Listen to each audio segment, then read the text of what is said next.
Regardless of what type of game you're making, you probably have multiple rooms that you want your player to be able to move between. And those rooms might have multiple entrances and exits. How do you manage that? Many tutorials will have you typing junk in the instance creation code, but there's gotta be a better way, right? You might have dozens of rooms you need to connect together. Do you really want to have to type in XY coordinates for every single one? I don't. I won't. And you won't either. In this video, we'll set up a basic room swapping system. It's not gonna look cool, but it'll work. In the next video, we'll up the complexity and create a basic fade transition system and do a bit of polish.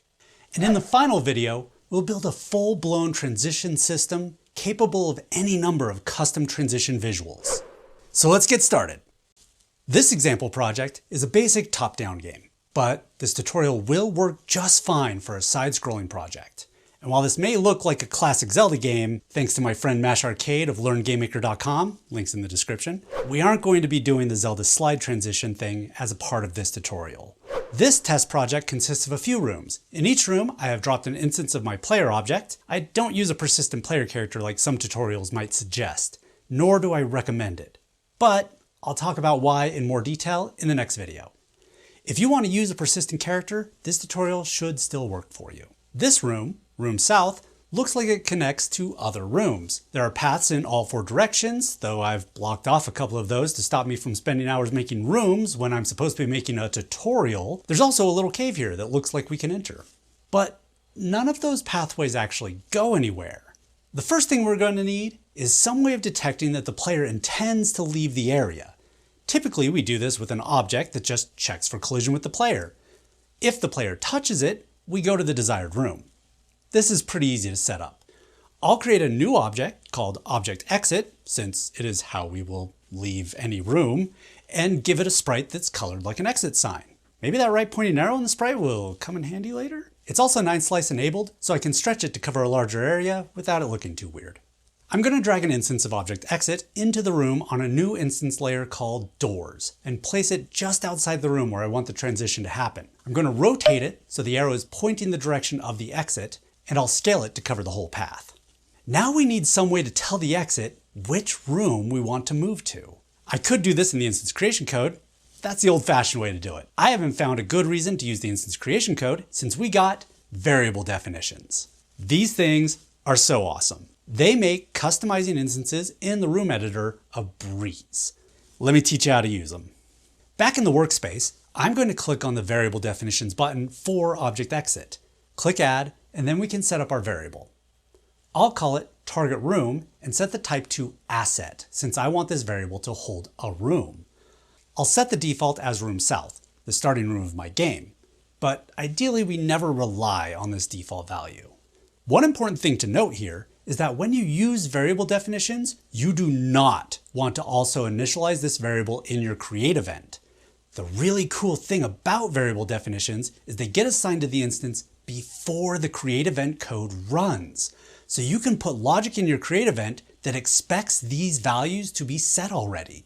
So rather than adding a create event, we'll go straight to the step event. Here, we'll see if we are colliding with the player. I'm going to use position meeting so that my player's origin has to be touching the exit, not just any part of their collision mask. If it is touching, we'll go to our target room. But since I'm dotting into my player object, that means I need to add an instance exists check before the position meeting check. Back to the room editor. Now when we click on the exit, look at the bottom of the inspector. There's our variable definition. I just click the pencil icon and I can type or search for the room I want this exit instance to connect to, Room West. When we collide with our exit, well, we are in the West room, but the character's where I dropped him in the room editor, nowhere near where we would expect the player to be after going through that exit. We need some sort of system to take that player instance and position it in the room.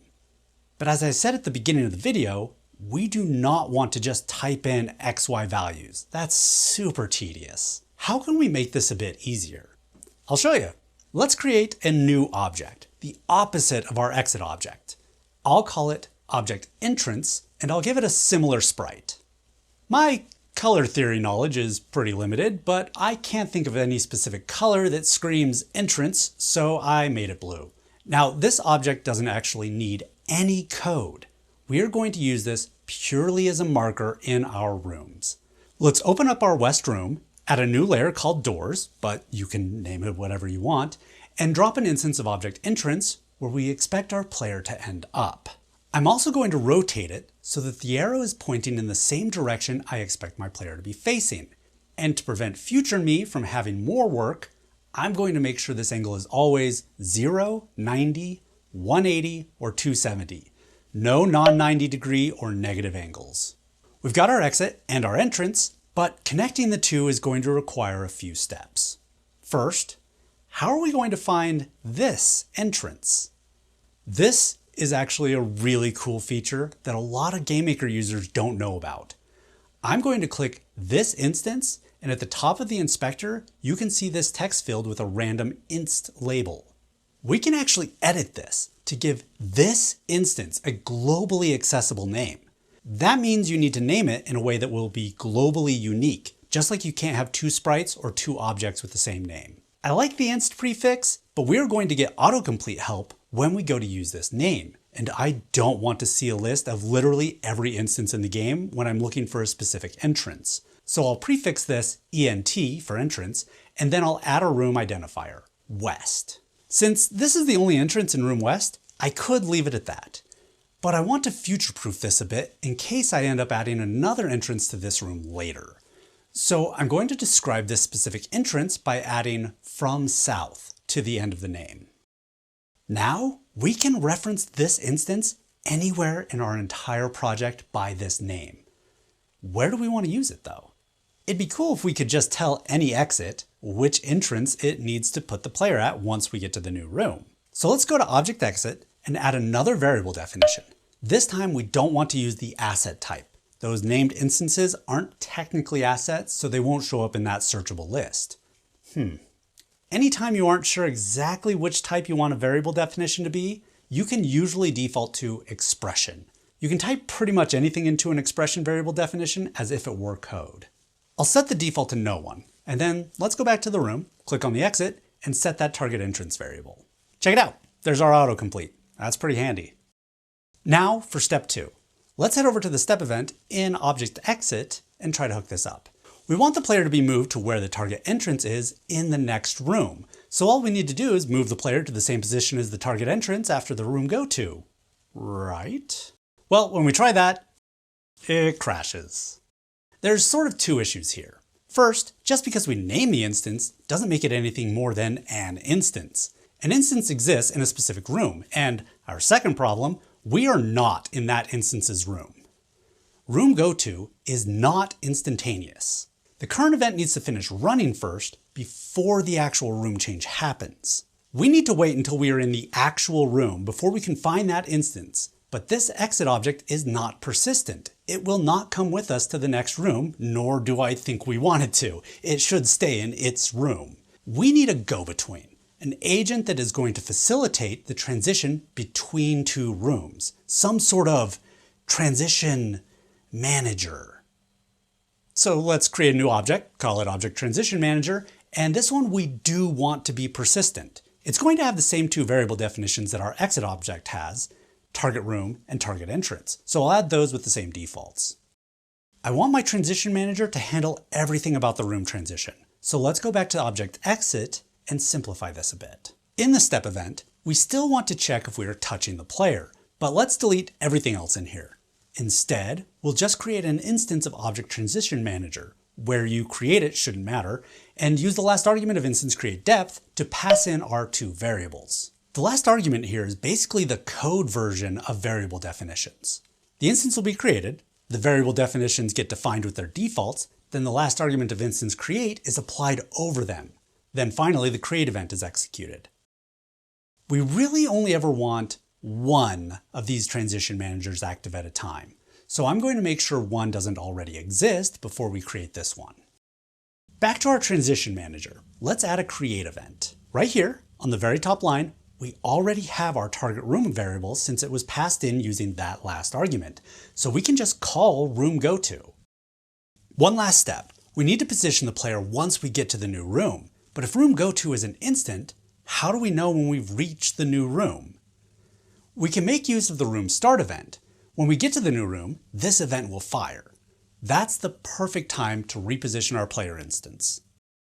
Little spoiler for a future video, but my character is using the physics engine, so I can't just set the XY like this, which is probably what you should do. For this character, it's a bit more involved, so I'll be calling my custom reposition method, but you should use this code even though I'm about to comment it out. Once we've repositioned our instance, we're done with this transition, so we can just call instance destroy to clean it up. Now when we hit our exit, we are right where we expect to be. Well, mostly. It'd be nice if he was centered on the entrance. I have a handy script for this. You can grab it from my Helpful Scripts GitHub, link in the description. This will return the center of a sprite's bounding box as a struct with an XY position. We can use it like this, and then my character will always be centered on the entrance object. With that, I can just go through and hook up all my different exits and entrances. I'll start by hooking up the exit in room west so we can get back to room south, and then I'll hook up everything to connect room south to room cave. And of course, I take the extra time to rotate each entrance and exit to the appropriate direction. I'm leaving the exit going south unhooked for now. We'll get back to that dude later. With all the doors hooked up, I'm just going to hide the door layer in each room, and we can do one final test. There we go! Everything is working perfectly. And that's pretty much the system. You should be able to reliably move between rooms no matter how many different entrances and exits might exist. Is it perfect?